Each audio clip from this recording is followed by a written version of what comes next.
Summary of Barnaby ROUGE.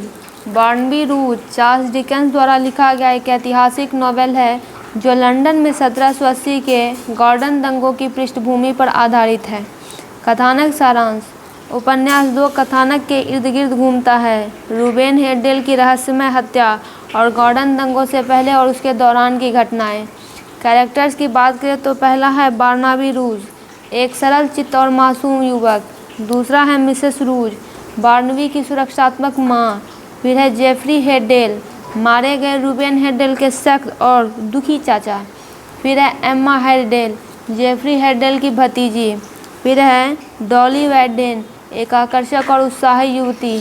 Next है जो विलेट, डॉली का प्रेमी और एक शराब खाने के मालिक का बेटा। जॉन चेस्टर, एक चिकना लेकिन बेईमान सज्जन।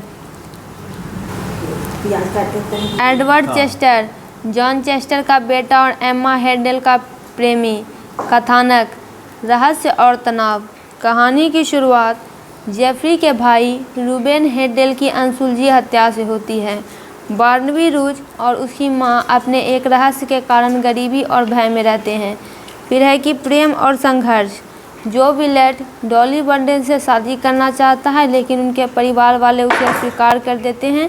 इसी तरह एडवर्ड चेस्टर को एम्मा हेडेल्स के प्रति अपने प्रेम में अपने पिता के विरोध का सामना करना पड़ता है। तीसरा है गॉर्डन दंगे। उपन्यास का चरमोत्कर्ष कैथोलिक विरोधी गॉर्डन दंगों के इर्द गिर्द केंद्रित है। सर जॉन गॉर्डन दंगों को भड़काता है जिससे लंदन में व्यापक हिंसा और अराजकता फैलती है। इसका समाधान क्या है तो बार्नबी, जो दंगों में निर्दोष रूप से फंस जाता है, उसे फांसी का सामना करना पड़ता है लेकिन अंतिम क्षण में उसको बचा लिया जाता है। हेडेल हत्या के बारे में सच्चाई सामने आती है जिसमें जॉन चेस्टर शामिल होता है।